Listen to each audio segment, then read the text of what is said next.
जी ख़वातीन व हज़रात, हमारे आज के मेहमान हैं रेहान अफ़ज़ाल साहब, जो कि एक मुसन्निफ़ हैं, कॉलम निगार हैं और दानिश्वर हैं। तो हम इनसे मुख्तलिफ़ सवालात करेंगे। तो रेहान साहब, welcome to the programme. Thank you जी। पहले आप ये बताइए कि इस वक्त पाकिस्तान की जो मजमूई सूरत हाल है, उसे आप किस नज़र से देखते हैं?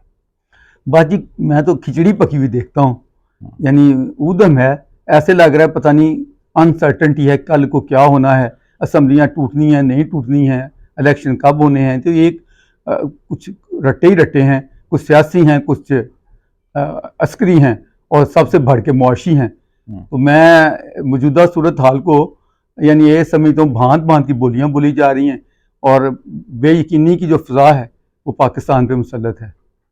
इन्हीं में एक चीज़ और भी देखने में आ रही है कि कुछ असेंबलियाँ जो हैं, उनके टूटने की बात भी हो रही है। जैसे मिसाल के तौर पे कहा जा रहा है कि पंजाब और केपी की असेंबलियाँ जो हैं, वो 21 दिसंबर को टूट जाएंगी। तो आप क्या समझते हैं कि वाकई ये होने जा रहा है? नहीं, मैं सिमसा ऐसा नहीं देखता हूँ। असम्बलियाँ जो हैं ये कहा ज़रूर है। देखें, इमरान खान जिस अंदाज से इस्लामाबाद पहुंचा और जो उसके प्लान था वो सारा फेल हो गया था। बल्कि इस्लामाबाद नहीं, पिंडी ही गया। और वो लंबी चौड़े बुलंद दावे थे कि मैं ये करूंगा, मैंने वो करना है, तो मैं आर्मी चीफ इनको नहीं लगाने दूंगा। आपको याद होगा इस तरह के बड़े लंबे दावे थे। मैं ये चोरों को क्या हक है कि वो आर्मी चीफ लगाएं। और फिर ये कि मैं इलेक्शन की तारीख लेके आऊंगा, मैं पता नहीं क्या घमसान हो जाएगा। और वो आपको याद होगा जिसने इसकी पार्टी को छोड़ा, वावडा, उसने कहा मैं जनाजे देख रहा हूँ, खून खराबियां देख रहा हूँ। जबकि इस दरवेश ने यह लिखा था कि ये जीटी रोड पर ही लॉन्ग मार्च पंक्चर हो जाएगा और बयानिया जो है वो पिंडी से पहले ही डूब जाएगा। तो बयानिया भी इसका डूब गया, लॉन्ग मार्च भी पंक्चर हो गया, फिर इसके पास कहने को कुछ था नहीं। तो उसने अपनी वो क्या फेस सेविंग जिसको कहते हैं, नवाज शरीफ ने तो कह दिया था शहबाज शरीफ को कि हमने फेस सेविंग भी नहीं देनी है। तो इसने फिर अपनी फेस सेविंग खुद ही बंदोबस्त किया और कह दिया कि बाजी और तो नहीं चले, इलेक्शन अगर नहीं करवाते ये, तो मैं पंजाब पे मेरा हुक्म चलता है और केपी पे, तो मैं यहाँ दोनों असम्बलियां तोड़वा दूंगा। तो एक बहरान की कैफियत पैदा हो जाएगी और इनके लिए कुछ चारा नहीं रहेगा कि ये अनाउंस करें इलेक्शन की डेट। लेकिन अब जो हालात ने पलटा खाया है, ये बात भी जो मैं देख रहा हूं, अपनी मेरा विजन जो मुझे दिखा रहा है वो ये है कि ऐसे होता भी अब नहीं दिखता है।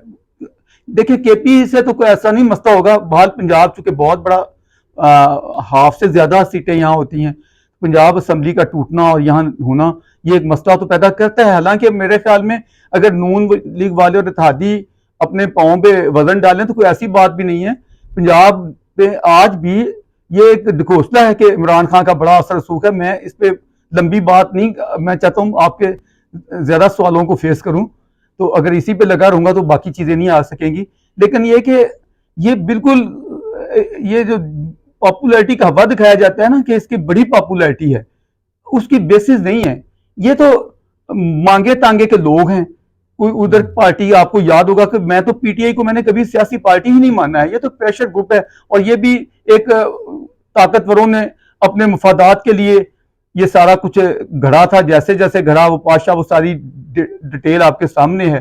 तो बनाया ही इसलिए गया था कि पॉपुलर क्यादत को बेदस्तो पा किया जाए, उनको आउट किया जाए। और उसके लिए बड़े जोर आजमाइयां हुई थी, बड़ी ताकतें लड़ी थी। और इस तरह करके इसको मसनूई तौर पे खड़े किया गया था। और मसनूई बंदा है, मसनूई पार्टी है ना, एक खिलाड़ी है। वैसे ही खिलाड़ी का काम सियासत मेरी समझ में नहीं आता है। देखिए, हर चीज का प्रोफेशनल होता है।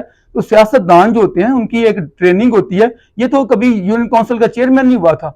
तो ये यानी आप, मैं इसके बारे में हमेशा ये कहता आया हूं कि ये क्रिकेट का खिलाड़ी जरूर है लेकिन सियासत का नाड़ी है। तो नाड़ीपन को लोग मानते नहीं थे, कहते थे कि वो देखिए, वो आप कहते हैं नाड़ी है, वो तो वजीर आजम बन गया। मानता हूं, वो देखिए जब इतनी बड़ी ताकतें सामने हो पाकिस्तान में, आपको पता है जो गेम चलती है, तो इस गेम में कोई इससे भी आप बाजार से किसी को पकड़ के वो बिठा सकते हैं, वो ताकतवर है। वो ताकत से और चीज है, अवाम के अंदर से उभर के आना और चीज है। ये अवाम से उभरा हुआ नहीं बनता है। इसी वास्ते आपने कभी नहीं सुना होगा कि ये अवाम की, जमहूरियत की, इंसानी हकूक की, आइन की कोई इस तरह की बात करता हो। इसको हर वक्त ये होता है कि कौन आर्मी चीफ है, किस तरह। अभी आज ताजा आपने देखा होगा कि वो जी उनका सदर कह रहा है, देखो खान साहब, ये रेड लाइन है, इसको क्रॉस नहीं करना। अब कौन सी रेड लाइन है? यानी वो पता ही नहीं उसको चलता, जिसको मर्जी जो मर्जी जड़ देता है। वो नवाज शरीफ का आदी है उसको बुरा भला कहने का। आपके सामने चोर चोर क्या कुछ इस बंदे ने गंद नहीं फेंका है, तो उससे उसके वजह से वो तासर ये बना, वो हर किसी को ऐसे ही मिलता है। अब हालात ने पलटा खाया, अब उसको हकीकतें जो सामने तल्ख आई हैं, तो अब उसकी अपनी पार्टी के नहीं सदर उसको कह रहा है देखें ये अगर इसको छेड़ोगे तो बड़े मसाइल पैदा, और वो पहले भी हो चुके हैं। तो ये कि असेंबलियों का तो टूटने का जो इम्कान था, अब देखें एक तरफ वो इस वक्त आपको मालूम है जिस तरह की कोलिशन गवर्नमेंट पंजाब में बनी हुई है, उसका उसका जो वज़ीर आला है वो काफ लीग का परवेज लाई है, और परवेज लाई के मतलब आप जानते हैं, उसकी फैमिली के मतलब भी जानते हैं। वो अव्वल ताखिर सर से पांव तक वो सिर्फ वो क्या आप समझें कि वो एस्टेब्लिशमेंट के लोग हैं, उनके बंदे हैं, उनके मर्जी के बगैर ना वो चलते हैं, ना बोलते हैं, ना देखते हैं। वो कोई नवाज शरीफ की तरह के सियासतदान नहीं है। वो उनका काम है इक़्तिदार में रहना, और उसके लिए चापलूसी करके बड़े ताकतवरों की गेट नंबर 4 जो भी हो इनका पिंडी वाला जो कहा करता है, तो उसी तरीके से ये लोग रहते हैं। इनकी पूरी हिस्ट्री आप इनका शुरू से ले पहले दिन से ले लें आज तक आ जाए तो आपको यही दिखेगा कि ये उन्हीं के बनाए हुए। आप अंदाजा करें कि क्या ये बेशर्मी नहीं दिखती है कि बेटा कह रहा है कि जी हमें ये पीटीआई वाले या इमरान खान ये बाजवा पे तनकीद ना करें, क्योंकि बाजवे ने इनके लिए बहुत ज्यादा जद्दोजहद की है, दरियाओं के रुख मोड़े हैं इनकी फेवर में। अभी हाल ही में आपको मालूम होगा, ये अभी हुआ कि उसने उसकी वजह से सब हुआ। उसने तो हत्ता के ये कहता था कि मेरे खिलाफ ये न्यूट्रल जो है ना, इनकी वजह से मुझे ये दिन देखने पड़े हैं। न्यूट्रल ने पहले तो कहता था मेरी हुकूमत जो है गिराई ही न्यूट्रल ने है, बल्कि इससे पहले कहता था गैर मुल्की अमरीकी साजिश हुई है। यानी पैंतरे बदलने किस किस बात का जिक्र करें, हर लम्हे इस बंदे ने पैंतरे बदले हैं। कि एक तरफ अमेरिकन जो है बाइडन इसके पीछे था, इसको उसने इसको गिराने के लिए स्कीमें बना रहा था, जो खुद कठपुतली है, भला बाइडन को क्या पड़ी है वो इसके पीछे। अच्छा उसको छोड़ें, फिर ये जो न्यूट्रल है, न्यूट्रल मुसलमान कभी न्यूट्रल नहीं हो सकता, ईमान वालों फलान, ये देखो तड़के लगाता है मजहब के लोगों को, खाम का तवीज गंडे वो घर से सीखता है, वो सिखाता है। न्यूट्रल आर्मी, हमने आइन को देखना है, आइन में आर्मी का रोल है न्यूट्रल होने का। तो ये कहता है ये न्यूट्रल तो जानवर होता है। या मुझे बताएं कोई अकलमंद या बाशऊर या कोई सियासतदान ये इस तरह के अल्फाज बोल सकता है कि यानी फौजियों तुम न्यूट्रल क्यों हो, न्यूट्रल तो जानवर होता है। ये कितनी आम काना बात है। मैं कहता हूं हमारे पूरे मीडिया को इसके लत्ते लेने चाहिए थी इस बात पे, लेकिन वो उसने किया और कोई पूछने वाला नहीं, कुछ क्या सब आंसरे होते हैं। बात यह है कि ये इसने सब किया, अब कहता रहा कि इन्होंने किया। फिर एक वक्त आया जब इसने कहा चलो ठीक है, इन्होंने न्यूट्रल ने मेरी हुकूमत नहीं गिराई, मैं मान लेता हूं, लेकिन ये मुझे बचा तो सकते थे ना, क्यों नहीं मुझे बचाया? अच्छा ये बताइए, एक मैं एंड करता हूं सर, मैं अर्ज करूं कि ये चीज सब हो गई। अब ये कह रहा था कि इसने मुझे नहीं बचाया, इन्होंने मेरे साथ तामन नहीं किया। अब हैरत अंगेज तौर पे ये नंगे और हो गए। मुझे नहीं पता इससे कौन कौन नंगा होता है, अस्करी वाले होते हैं या ये भी होता है।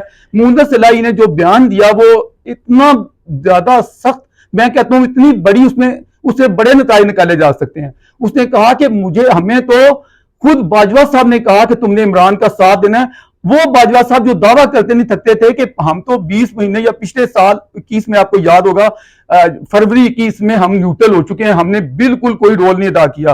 और वो एक तरफ दोनों तरफों को ये यकीन दिला रहे थे कि हमने बिल्कुल अस्करियत जो है ना वो गैर जानबदार है। लेकिन अब उनके बयान को मैं किस तरह लूं? यानी आप देखें वो उसमें वो भी उसके पल्ले भी कुछ नहीं रह जाता और इसके पल्ले भी कुछ नहीं रह जाता। और उसकी तस्दीक उसके बाद मोहतरम ने खुद भी कर दी कि हम उस सड़क पे जा रहे थे, नवाज शरीफ की तरफ जो जाता है, बल्कि आपको मालूम होगा वहां मिठाइयां खाई गई, दुआएं मांगी गई, फूल पेश किए गए, क्या कुछ नहीं हुआ कि लंबी चौड़ी काफी, वो कहता है साद रफीक साहब कहते हैं 10 मिनट दुआ हुई। अच्छा सब हुआ तो फिर क्या हुआ जी, हमें बाजवा साहब की तरफ से पैगाम आ गया या उन्होंने बराह रास्त कह दिया, जैसे भी हुआ अंदर की बात अभी और मजीद खुल जाएगी, कि उन्होंने कहा फौरन कांटा बदलो, तुम इमरान की तरफ हो जाओ। तो अब ये बातें हैं। जब ये बात हो गई, अब अगली बात की असेंबलियां टूटने की, मैं कहता हूं उसमें भी बड़े अब मसले आएंगे। वो भी बगैर ताकतवरों के कुछ भी नहीं इन्होंने करना। वो कह जरूर रहा है कि वो जी मैं जी ये असेंबली जो है ना वो तोड़ दूंगा जब खान साहब कहेंगे, लेकिन साथ ही कह दिया कि देखे ना अब ऐसे ये एक तो वो उनको गोलियां लगी हुई हैं, वो तो खड़े भी नहीं हो सकते, कैंपेन वो नहीं चला सकते। तो इन हालात में तो असेंबलियां वैसे भी नहीं टूटनी चाहिए। और भी कई उन्होंने बातें की हैं कि मार्च तक के क्या क्या मसाइल आ रहे हैं। और असल बात यह है कि उन्होंने जो करोड़ों अरबों के मंसूबे शुरू किए हुए अपने लोगों को खजाना पंजाब का भारी खजाना मिला हुआ है, तो अपनी डेवलपमेंट तेजी से करवा रहे हैं। तो उनका मुद्दा ये है कि वो कहीं खत्म ना सारा हो जाए, उसी की बेस पे कल को मैंने कुछ करना है, कहना है। तो बात यह कि अंदर खाने वो हिले बैठे हैं, मार्च तक वो कहते हैं कुछ नहीं होना, उसके बाद का वो कहते हैं कि फिर आगे रमजान शरीफ शुरू हो जाएगा, फिर आगे मुद्दत क्या रह जाएगी। फिर आपको ये भी मालूम है कि जब वो बुरी गवर्नमेंट का टाइम होता है उसके पहले सब्जियां, यानी वो टाइम को देखा जाए तो तोड़ने की, यानी टूटी दिखती नहीं है। 21 वाली जो सर आपने बात की है, मुद्दा एंड ये है कि वो मुझे नहीं लगता कि वो खान साहब इसमें भी सच्चे साबित होंगे। जैसे उन्होंने पहले झूठ बोले हैं, जैसे वो यू टर्न के आदि हैं, यहां भी कोई नया यू टर्न सोच लेंगे, ये है। अच्छा सर, ये भी देखने में आ रहा है कि इमरान खान और मुन्नस इलाही जो हैं वो इन दिनों मतजाद बयानात दे रहे हैं जनरल बाजवा के बारे में। तो आप ये बताइए कि ये असल सूरत हाल क्या है, ये क्या कोई डबल गेम हो रही है? जी बिल्कुल, इस वक्त सबसे बड़ा जो हमारी सियासत में एक इर्ताश कह लें या पुंचाल कह लें आया हुआ है कि देखें, वो अस्करी के बारे में हम लोग खुल के नहीं बोलते, बोलना भी नहीं चाहिए, लेकिन हमारे ये भी आपको मालूम है जो बैठा होता है वही माई बाप गिनते हैं लोग। जो आउट हो जाता है, मुशर्रफ के बारे में अब सब कुछ बोला जाता है, ज़ियाउल हक के बारे में उसके मेरा ख्याल है वो बातें की जाती हैं, अयूब के बारे में सब। अब ये बाजवा साहब चूंकि रिटायर हो गए हैं तो अब उनके बारे में भी काफी कुछ कहा जा रहा है। सबसे बड़ी बात तो ये है कि उनके यानी जब तक रिटायर नहीं हुए तब तक तो जुबानें खामोश थी, लेकिन आपको मालूम है कि उनके अब जितने वो आ रहे हैं, प्लाटों की तफसीलात आ रही हैं। आपने भी, आप तो बड़े माशाल्लाह तहकीकी बंदे हैं, रिसर्च के आदमी हैं, आप तो जानते हैं कि ये किस तरह रिसर्च करके उसके प्लाटों की पूरी तफसीलात दी गई हैं, उसकी फैमिली की, बेगम बच्चों की, बहू की, तो वो सब चीजें आ रही हैं। अब वो जो कसर रह गई थी वो अब इधर आ रही है कि एक तरफ वो दावा कर रहे थे कि मैं पिछले साल फरवरी से न्यूट्रल हम लोग हो चुके हैं, और हालांकि सवाल ये बनता था, इस दरवेश ने तो कॉलम में भी पूछा भी, चलो 20-21 महीने निकाल दें तो 6 साल आप रहे हैं, इसका मतलब आपने माना कि मैं उससे पहले मैं सियासत में या गैर आईनी इकदाम करता रहूं। और गैर आईनी इकदाम करने आप देखें कितनी बड़ी छेड़खानी है और ये चीजें किस कदर खतरनाक हैं, यानी वो खुद उन्होंने अधूरा सच बोला है। ये भी चलें, हम उनकी तारीफ ही करनी चाहिए कि कुछ ना कुछ सच आ गया जुबान पे कि हमारा 70-75 सालों से यही वतीरा रहा है। हम उन्होंने जो कुछ उधर बांग्लादेश में जो कुछ किया, जो जुल्म मुजालम सब उनको भी तस्लीम उन्होंने किया है। हमूदुररहमान कमीशन रिपोर्ट के हवाले से भी उनको बल्कि कुछ चीजें थी जो मजीद कहनी चाहिए थी। बहरहाल बात यह है कि इस वक्त उनका जो रोल आया है वो ऐसे लग रहा है, एक तरफ तो वो मुस्लिम लीग नून वालों को तसलियां दे रहे थे कि मैं बिल्कुल न्यूट्रल हूं, और दूसरी तरफ इनको कह रहे थे कि मैं, लेकिन अंदर खाने एक देखें, आपको मालूम होगा ईवान सदर में भी कुछ मीटिंगें अंदर खाने चल रही थी, तो उसमें क्या चल रही थी जिसकी बुनियाद पे वो खिलाड़ी साहब ने ये कहा कि वो 6 महीने के लिए बना दिया जाए, एक्सटेंशन दे दी जाए, उसके बाद जो मुंतखब होके आए वो करे। तो मैं समझता हूँ कि वो अकेली खिलाड़ी की अपनी राय नहीं थी। अब जो क्राइम वाजे हो रहे हैं उसमें यह है कि वो तो ऐसे है जैसे कानों का कच्चा भी होता है ना, जो बात सुनी उसको उधर लेके भाग पड़े। तो बेचारे की अपनी कोई सोच, कोई अप्रोच, कोई थाट, कोई नजरिया, कोई कुछ भी नहीं है। तो जिस तरह उसको फीड कर दिया जाता है तुम्हारे हक में ये फायदेमंद है तो उधर हो जाता है, तो उधर से ही कोई इसको कान में डाली गई होगी या डाली गई नजर आ रही है कि भाई एक्सटेंशन जो है ना दे दो। तो बाद में अब एक्सटेंशन वो देने के पोजीशन में नहीं था। देखो आइन जब वाज़ेह है, आइन में जो वज़ीर आज़म सिटिंग होगा, जाहिर है अगर वो उसको इतनी एक्सटेंशन देने की जरूरत थी या ख्वाहिश थी या वो चाहता था या वो आगे करना चाहता था तो फिर ना छेड़खानियों में करता अपने लोगों को। असल बात तो खराबी इससे पड़ी कि उसकी पार्टी के जो लोग थे जब उसको छोड़ रहे थे उनको मुतमिन करता, अवाम को मुतमिन करता। देखिए वो अवाम की उसके नजरों में अहमियत ही कोई नहीं है, ताकतवरों के डंडे की अहमियत है, तो वो भी हाथ से छूट गया। अब आने वाले दिनों में जो सूरत हाल बन रही है उसमें खुद भी गंदा हो रहा है और वो उसको भी गंदा कर रहे हैं। और मुनस ने जो किया मेरे ख्याल में वो भी आप यही समझें कि मुनस ने पता नहीं उनका अपनी तरफ से फायदा कर रहा है बाजवा साहब का, लेकिन मेरे जो मुझको दिखता है उसमें तो उसके पल्ले ही कुछ नहीं छोड़ रहा वो। यानी थोड़ी बहुत ही जो उसकी कोई फेस सीमिंग हुई थी कि भाई एंड पे ये लोग हो गए थे न्यूट्रल, तो अब आप ये सारा सुनने के जानने के बाद क्या कहेंगे? क्या आप कह सकते हैं कि वो न्यूट्रल सही थे? ये तो एक किस्म की दोगलापन और मुनाफकत ही दिखती है। जी बिल्कुल, मैं आपकी बात से एग्री करता हूँ। ये बताइए कि आजकल नवाज शरीफ के पाकिस्तान वापस आने की भी बातें हो रही हैं, तो आप क्या समझते हैं, उन्हें अब आ जाना चाहिए? नहीं, देखें, नवाज शरीफ के वापस आने में जाहिर है कि असल क्यादत या असल इस वक्त जो जमहूरी लीडर है वो तो नवाज शरीफ ही है, और उसको वाकईतन अपनी कौम में आना चाहिए और लीड करना चाहिए, सारे मामलात में शामिल होना चाहिए। लेकिन हर चीज़ का एक टाइम होता है। जिस तरह के हालात हैं फिलहाल, मेरी जाती ओपिनियन यही है कि अभी उसको थोड़ा सा मजीद तेल देखो, तेल की धार देखो, ये भी ना छोड़ें। पंजाब का जब तक वो करवट ऊंट किसी करवट नहीं बैठता पंजाब का मामला, तो अभी उसको मामलात को ऐसे चलने देना चाहिए। और फिर इलेक्शन, देखिए, एक टेम्पो बनना चाहिए। नवाज शरीफ आए तो एक पता चले कि कुछ हलचल हुई है, और वो जब इलेक्शन की फिजा बनती है, अगर उसके करीब उससे पहले ही आए और वो एक आए तो उसका भरपूर इस्तकबाल हो, एक नया, एक यानी एक अज़म उभरे उसकी पार्टी में आने का फायदा देखे ना। इन चीजों को देखना सियासतदान के लिए जरूरी होता है कि वो देखे कि मैं ये इकदाम करने जा रहा हूं, इसका अवाम पे इम्पैक्ट क्या होगा। अगर अवाम में खुशगवार या एक लहर उठेगी उम्मीद की, रोशनी की, तो उस वक्त उसको आना चाहिए। फिलहाल हालात थोड़े से आगे बढ़ने दें। तो जनरली तो यही कहा जाता है कि नवाज शरीफ एक करप्ट सियासतदान है। तो अगर बाकी वो करप्ट है, तो आप क्यों उन्हें पसंद करते हैं? आपकी बातों से तो यही लग रहा है। वसीम अल्ताफ साहब, बात यह है, बिल्कुल आपने बड़ा अच्छा सवाल किया है। मैं समझता हूं आज के ज़माने का सबसे मजलूम जो शख्स है वो नवाज शरीफ है। यानी एक पूरी प्लानिंग और मनसूबाबंदी के साथ उस इंसान को यहाँ अवाम की नज़रों में गिराने के लिए इतना कुछ गंद बका गया, इतना गंद ढूंढा गया। दुनिया जहान की जो चीज़ें हो सकती थी आपके सामने है। जिस तरह वो सारी प्लानिंग, वो दिन याद करें जब वो एक यहाँ बैठा हुआ था अदल की कुर्सी पे मस्करा, तो उसने क्या कुछ नहीं किया। अदलो इंसाफ के वो क्या तकाजे उसने पूरे किए, वो क्या वो सादको अमीन किस शख्स को करार दे रहा है जिसकी आज सारी चीजें खुल रही हैं। तो बात यह है कि ये तो सारी प्री प्लान थी, और किन लोगों के इशारों पे थी, किन के हुक्म पे थी, क्यों थी, नवाज शरीफ के असल जुर्म क्या है। देखें, पॉपुलर क्यादत को यहाँ आपके भी सामने है जो सलूक होता रहा है, तो ये सारी सब कुछ उसके साथ घटिया सलूक है। अगर मैं उसकी तफसील में जाऊं कि नवाज शरीफ की क्या खूबियां हैं, क्या किस लिए वो पाकिस्तान की जरूरत है, और उसको जिस तरह इन्होंने यानी करप्ट करा दिया। कौन सा करप्ट? पनामा आप देखें, वो उसमें कुछ ना मिला। बाकी इनके अलावा भी तो 300 लोग थे, किसी का केस आज तक तवज्जो हुई, कुछ नहीं मिला। अकामा ढूंढ लिया उसमें, यानी किसी को इल्जाम भी लगाने यानी सजा देनी है तो कोई ना कोई इतना भोंडा तरीका कि जी बेटे से इतने हजार उसको लेने चाहिए थे, वो नहीं लिए, तो वो नहीं लिए तो इसने दिखाए भी नहीं है, शो नहीं किए। ये कोई बात है? सजा देते? शर्म आनी चाहिए जिन लोगों ने ये हरकत की है। अच्छा, ये बताइए कि आपका क्या ख्याल है कि नए आर्मी चीफ के आने के बाद फौज सियासत से अलग हो जाएगी? देखें, एक चीज होती है जो हड्डियों में चली जाती है। मेरा तो ये ख्याल है कि ये तो बड़ी अच्छी बात है।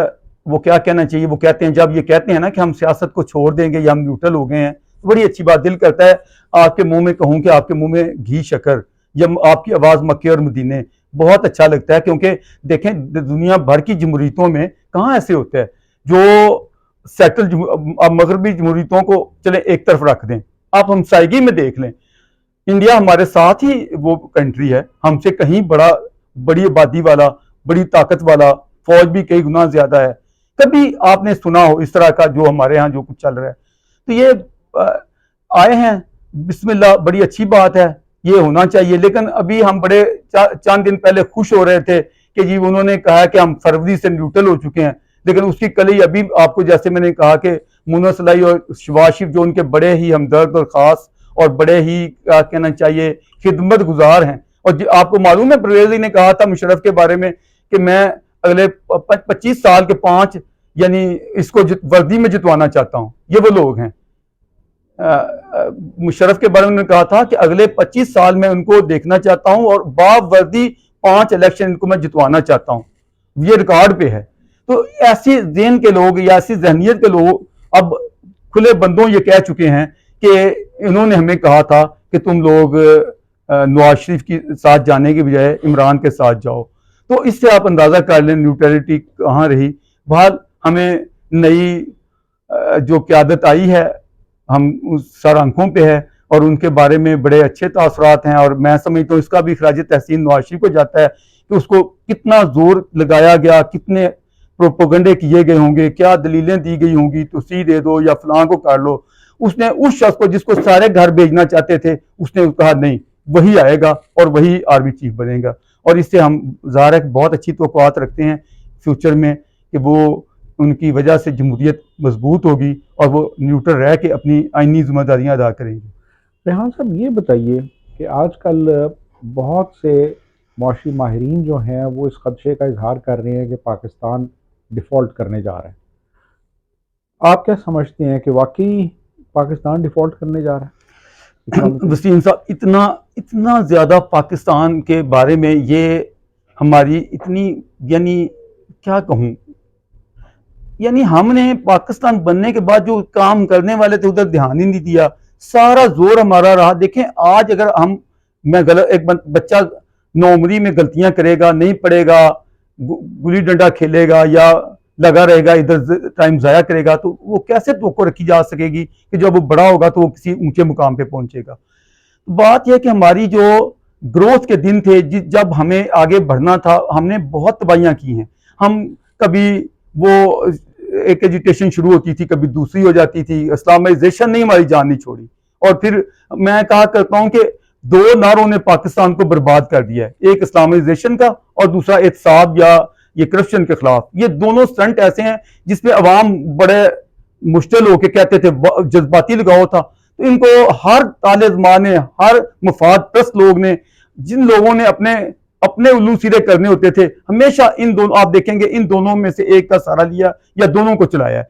तो ये शुरू दिन से, इससे क्या हुआ कि हमारी मईशत में तरक्की नहीं हो सकी। अमेरिका ने बिलाशुबा बड़ी मगरबी ताकतों की हम जरूरत थे, जाहिर है उसकी भी बैकग्राउंड है।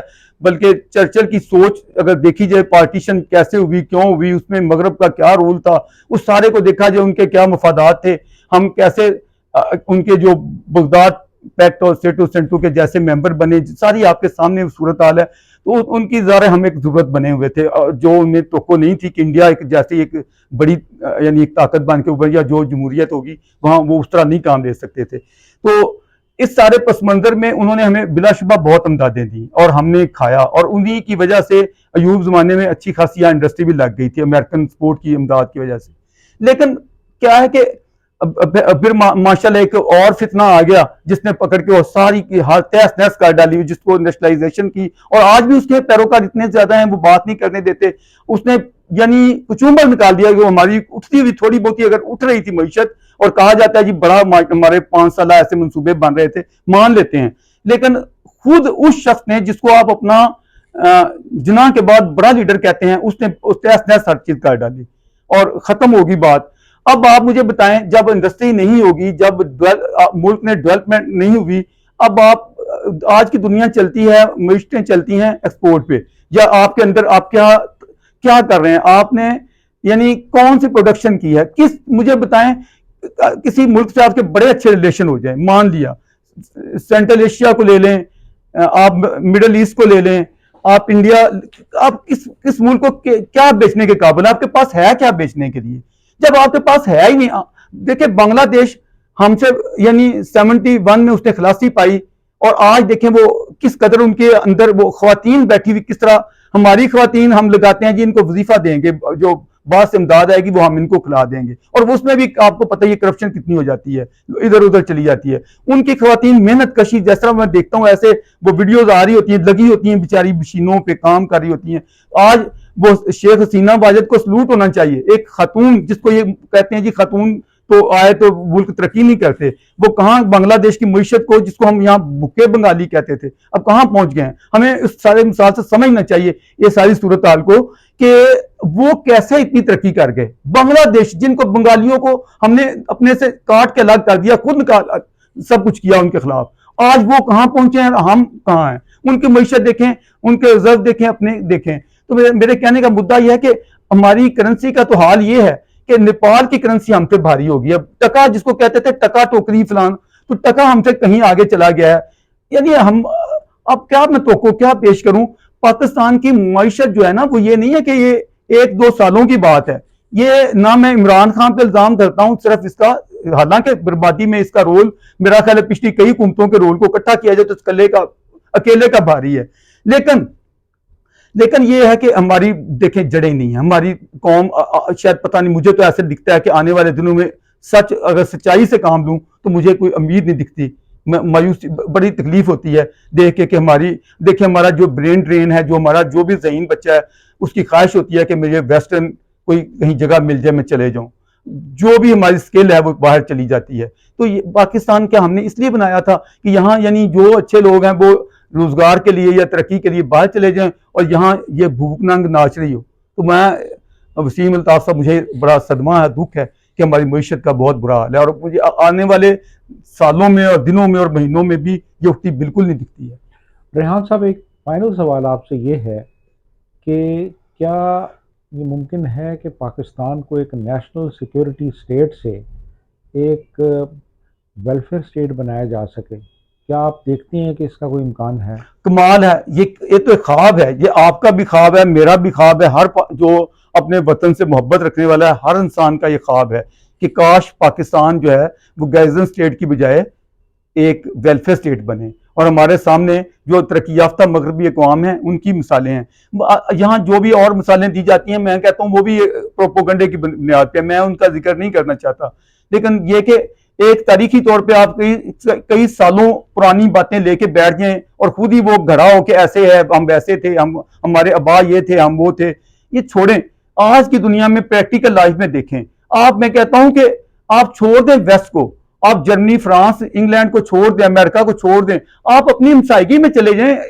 मैं अभी मिसाल दे रहा था बांग्लादेश की, इंडिया की, आप उन्हीं को एग्जाम्पल बना लें। तो बहाल यह है कि हमारे जी ये ख्वाब तो बहुत अच्छा है, देखने को मैं भी देख सकता हूं, लेकिन मुझे दिखता नहीं है कि ऐसे हो पाएगा, क्योंकि जो चीज लग जाती है मुंह को वो छुटती नहीं। वो क्या है गालिब ने कहा, छुटती नहीं, ये काफर मुंह को लगी हुई। ये इस तरह की position. Thank you very much Rehan साहब, बहुत अच्छा सेशन रहा और आपने बड़े कॉम्प्रिहेंसिव जवाब दिए हमारे सवालों के। Thank you. थैंक यू, मेरे लिए एजाज की बात है कि आपने मुझसे सवाल पूछे। Thank you very much. Thank you.